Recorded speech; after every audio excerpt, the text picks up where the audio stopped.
ಅಡಿಕೆ ಕಳ್ಳತನ ಪ್ರಕರಣಗಳ ಸಂಖ್ಯೆ ಹೆಚ್ಚಾಗ್ತಾ ಇದೆ. ಈ ಕುರಿತು ಸಾಗರದ ಡಿವೈಎಸ್ಪಿ ಹಾಗೂ ಶಿಕಾರಿಪುರ ಡಿವೈಎಸ್ಪಿ ಕಚೇರಿಗೆ ಮನವಿ ಸಲ್ಲಿಸಲಾಗಿದೆ. ಆದರೆ ಇದುವರೆಗೂ ಕಳ್ಳರನ್ನ ಪೊಲೀಸರು ಬಂಧಿಸಿಲ್ಲ. ಇನ್ನೆರಡು ದಿನದಲ್ಲಿ ಬಂಧಿಸದೇ ಇದ್ರೆ ಉಗ್ರ ಹೋರಾಟ ಮಾಡುವುದಾಗಿ ಸಾಗರ ತಾಲೂಕು ಅಡಿಕೆ ಬೆಳೆಗಾರರ ಸಂಘ ಎಚ್ಚರಿಕೆ ನೀಡಿದೆ. ಸಾಗರ ಪಟ್ಟಣದಲ್ಲಿ ಪತ್ರಿಕಾಗೋಷ್ಠಿಯಲ್ಲಿ ಮಾತನಾಡಿದ ರಾಮಚಂದ್ರ ಭಟ್ ಅವರು ಕೂಡಲೇ ಕಳ್ಳರನ್ನ ಬಂಧಿಸಬೇಕು, ಅಡಿಕೆ ಬೆಳೆಗಾರರಿಗೆ ರಕ್ಷಣೆ ಕೊಡಬೇಕು ಎಂದು ಒತ್ತಾಯಿಸಿದರು.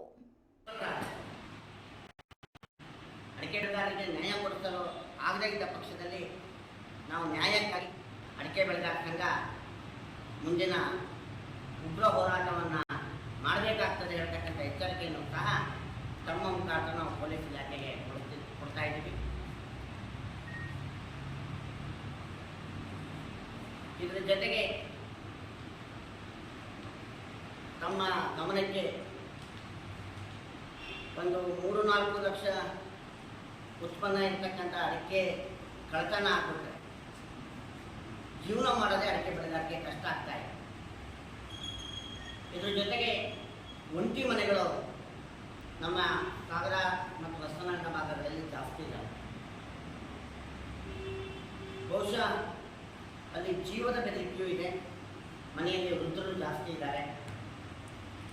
ಹಾಗಾಗಿ ಅಡಿಕೆ ಬೆಳೆಗಾರರಿಗೆ ಈಗ ಒಂದು ಅಡಿಕೆ ಕಳ್ಳತನದಿಂದ ಜೀವನದ ಸಮಸ್ಯೆ ಪ್ರಾರಂಭ ಆಗ್ತಾ ಇದೆ, ಜೊತೆಗೆ ಜೀವದ ಸಮಸ್ಯೆ ಆಗ್ತಾ ಇದೆ.